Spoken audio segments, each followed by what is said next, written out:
Génesis 3, 9-13. Pero Dios el Señor llamó al hombre y le dijo: ¿Dónde estás?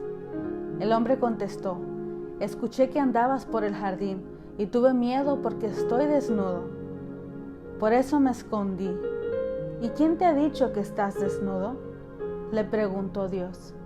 ¿Acaso has comido del fruto del árbol que yo te prohibí comer?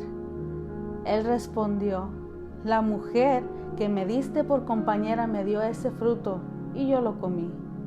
Entonces Dios el Señor le preguntó a la mujer: ¿Qué es lo que has hecho? ¿Notaste que en ese pasaje hay 4 preguntas?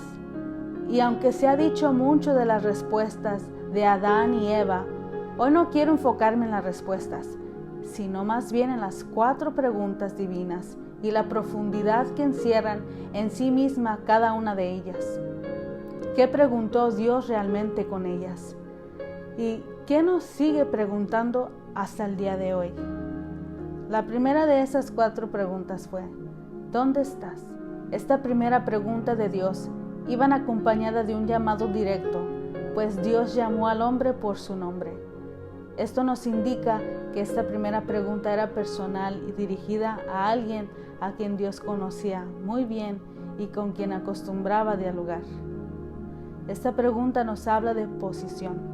Dios se dirige al hombre y le cuestiona sobre su posición, pero no una mera ubicación física, sino espiritual.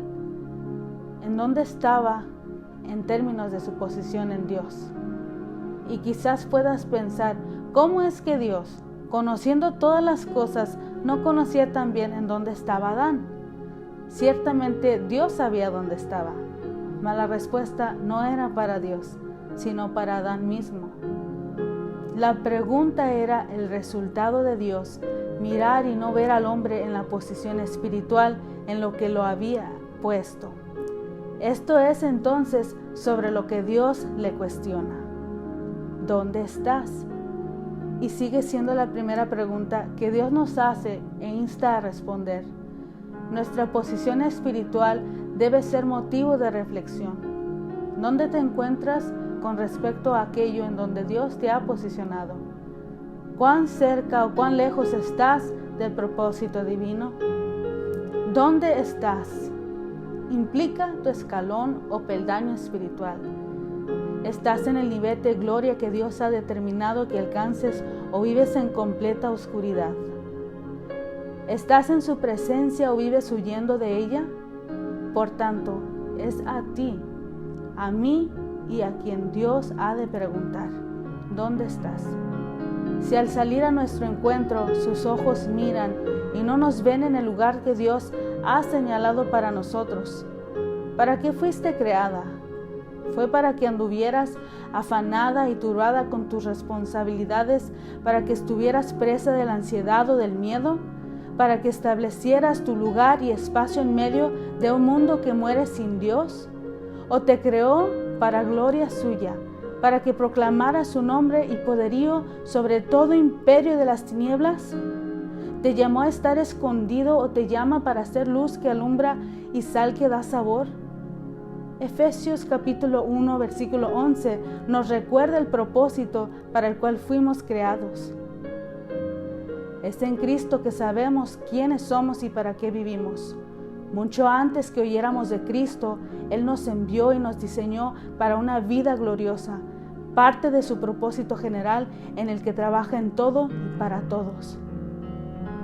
Medita entonces: ¿dónde estás en el plan maestro, glorioso y eterno de Dios? La segunda pregunta: ¿y quién te ha dicho que estás desnudo? Apunta a la condición de Adán: desnudez. Es símbolo de estar expuesto en desventaja, vergüenza, culpa, miedo a ser visto tal y como es, limitación y lejanía. Pues quien está desnudo no se expone ante nadie, más bien guarda distancia de todos hasta que se cubre. Cuando Adán declara que está desnudo, se refiere a su condición física, mas cuando Dios le pregunta sobre quién le instruyó sobre eso, lo hace para que Adán entendiera que ese conocimiento de su condición que recibió no provenía de Dios, pues, ¿por qué sentir vergüenza de estar desnudo en su presencia? Si así era y así había sido su estado desde que fue creado. Qué curioso, ¿no te parece? ¿Cuántas veces tratamos de encubrir lo que somos y cómo estamos ante Dios? Pues nos ocasiona vergüenza o miedo que nos vea así. Nos sentimos como desnudos ante Él. Sin embargo, así hemos estado siempre ante su mirada. Nuestras apariencias podrán engañar a todos, pero ante Dios estaremos siempre a corazón desnudo. ¿Quién te ha dicho entonces que tu desnudez es motivo de vergüenza? ¿Quién te ha dicho que estás en desventaja? ¿O quién te ha instruido que no tienes la capacidad o potencial para ser quien Dios ha dicho que serás? Piensa en las veces que has estado en la presencia de Dios. ¿Cuántas de ellas has pensado o reparado en cualquiera de tus limitaciones? Es porque en Dios su gracia nos basta y en ella nunca estaremos en desventaja. La tercera pregunta divina: ¿acaso has comido del fruto del árbol que yo te prohibí comer? Esta es una invitación a ser honesto con Dios. Te reitero que Dios conocía lo que Adán y Eva habían hecho, como conoce cada cosa que hacemos. Sin embargo, espera de nosotros que abramos nuestro corazón y reconozcamos cuando le fallamos. Este es un proceso de entera sanidad. El reconocer nuestras faltas y errores nos permiten evaluar de una perspectiva clara lo que hicimos, pesar nuestras acciones y sus consecuencias, rectificar y, lo más importante, perdonarnos a nosotros mismos. Cuanto hemos vivido años culpándonos de algo, incluso castigándonos por algo que hace años también Dios perdonó y olvidó. Esta es la oportunidad para abrir el corazón y reconocer ante Dios y nosotros mismos que hemos fallado.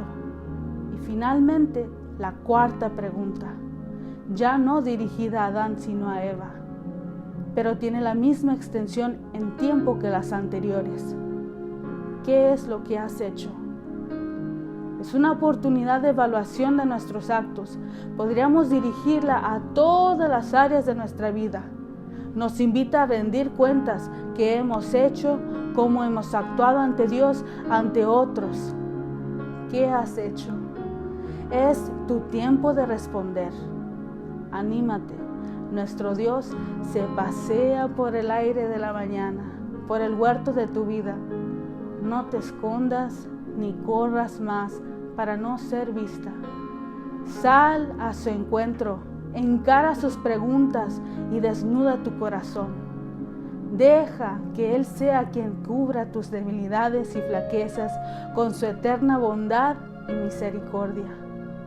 Disfruto mucho ese pasaje en donde el apóstol Pablo cuenta la respuesta que recibió de Dios cuando le argumentó sobre lo que consideraba era su más grande debilidad. En 2 Corintios 12:9 dice: y me ha dicho, bástate mi gracia, porque mi poder se perfecciona en la debilidad. Asumamos pues la actitud de Pablo. Por tanto, de buena gana me gloriaré más en mis debilidades, para que repose sobre mí el poder de Cristo. Mujer, Dios te llama a su presencia para un tiempo precioso de sanidad. Dios te bendiga para siempre. Amén.